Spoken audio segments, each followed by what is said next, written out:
Originally released in 2017, Assassin's Creed Origins has hit Xbox Game Pass on both console and PC. I was able to beat it back at launch and have been going through it again to cover one of the best in the long-running series. Through a beautifully realized ancient Egypt and beyond, this reinvention of what an Assassin's Creed game could be is as brilliant as ever. Now running at 4K 60 on the Series X, and you can finally play it right now as part of your Game Pass sub. So let's go over why this is one of my favorite games of the last generation.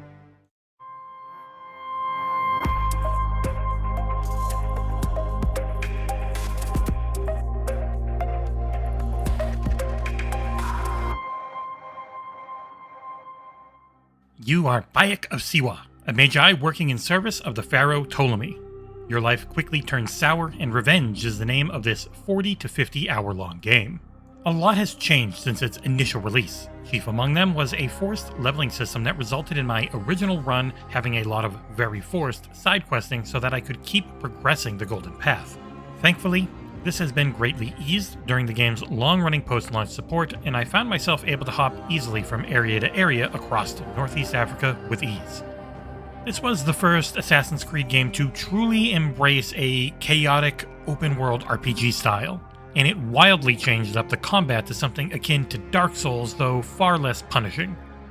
The first time you see the map, you may feel overwhelmed, but thanks to the marvel of modern SSDs, load times are down from over a minute per fast travel to an average of 2 to 8 seconds for me, depending on how dense of an area I was loading out of or into. If you purchase the Curse of the Gods expansion, you'll also be offered the opportunity rather early on to power level your way up to level 45, which unlocks the entirety of the map if you so choose.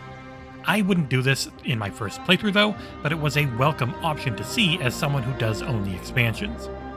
Origins also may have my favorite story in an AC game.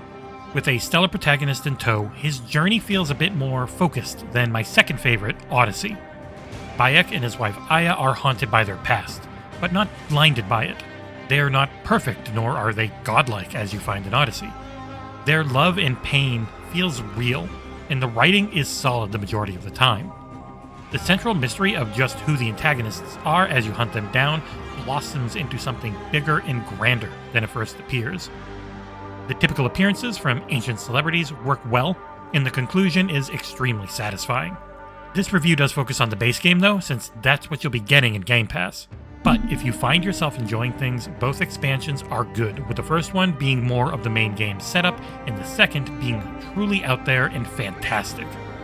Running at or near 4K 60 on a Series X, this game is still stunning. The player models and some of the texture work shows its age at times, but the environments look amazing. Some animations also appear stuck at 30 frames per second on Bayek's clothing, which can be a bit jarring, but overall the free update makes things look and feel a lot better. This is an extremely green and water-filled map in some areas, and it works in stark contrast to the blasted yellow and orange deserts in the more western locales. The soundtrack is good, though not as memorable as I remember Odyssey's being. The voice actors in general are excellent, especially Bayek and Aya, but the NPC incidental dialogue while traveling around repeats way too often. I'd say the sound effects are typical for an Assassin's Creed game, which is to say, they are quite good. One area I do find the game a bit weak in comparison to its follow-up is the combat, which focuses on a weapon in your right hand and a shield in your left hand approach that feels a bit loose. Enemy attacks can be very swift, unblockable, and just downright cheap at times. The right bumper and right trigger super moves are extremely satisfying though, and they add a lot of depth to your choice, as each weapon type will do something different once your meter is full. Bows can be extremely useful, so make sure you take advantage of the very large leveling tree and power them up as quickly as you can. Getting headshot after headshot with a predator bow, well, until you run up your small ammo count with it, both feels great and helps even out the playing field.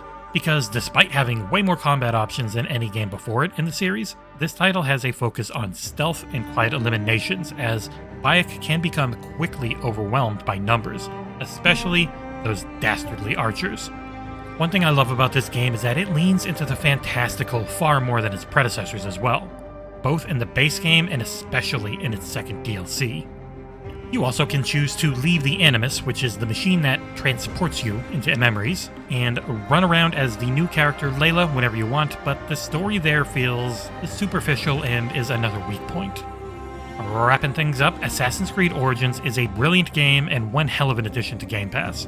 It runs well on older hardware, but shines on the new. Both visually and control-wise, it'll be tough to ever go back to 30 frames per second after seeing just how much better this game is as an experience on a series console.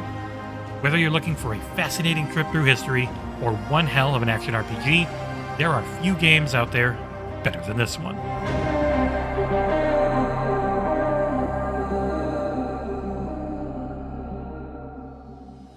As always, thank you so much for watching, and if you can like, comment, and subscribe, it is the best way to help this channel grow.